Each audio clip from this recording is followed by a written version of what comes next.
Ayun, magandang araw po sa lahat. Guys, tayo magluluto ngayon ng adobong kangkong. So, meron tayong 300 grams na karneng baboy. Ayan. At ating naigasa na yan sa sibuyas at tuyo. And, siyempre, may bawang yan. Yan. Atin pong lalagyan ng tuyo ng tamang-tama lamang. At siyempre, may suka yan.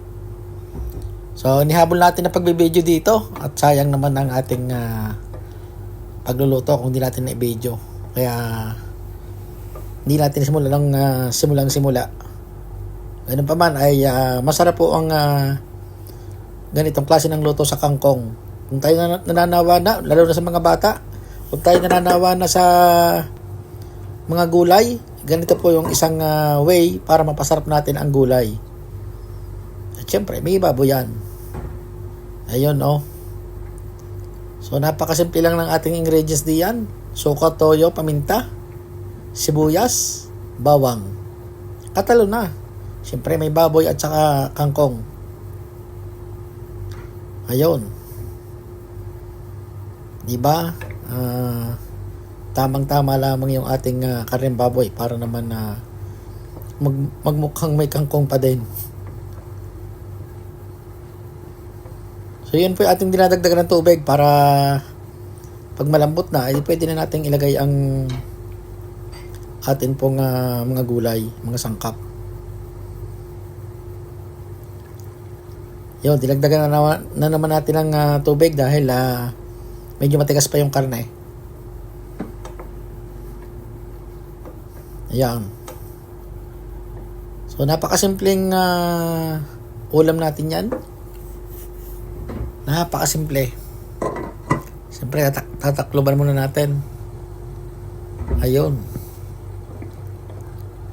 Halo pa rin at baka tayo masunugan. So, mabilisan lang po luto yan. Mabilisan lamang na luto. Ayun, ating ilalagay ng kangkong. So, dito po sa UAE, napakahirap bumili ng kangkong. Sa ngayon ay tagkangkong sa farm kaya nakakakuha sila. So yun, nakakabili tayo kahit paminsan-minsan laang. Pero may mga time po na walang tindang kangkong dito. Parang nasa Pilipinas lang tayo, guys. O, di ba? Mabilis na po 'yan. Luto na 'yan kasi ang kangkong na may napakabilis lutuin. Takpan natin. After 2 minutes, ayos na, yan na. Yan po yung ating adobong kangkong. O, diba? Meron tayong pang-ulam ngayong gabi. Meron pa hanggang bukas. Siyempre, buhay OFW. Kung anong luto natin sa gabi, hanggang tanghali na yon. O. Tama-tama. Busog na naman si Utoy. So, tama lamang po yung ating kangkong diyan. Hindi na masyado nating niluto at masama din namang hitsura yung overcook. Ayun, ang atin pong adobong kangkong. Tunay nga pong nakakatakam. Ayan. Sabi nga po ng mga Batanggenyo, kasarap na rin. Tara, kain po tayo.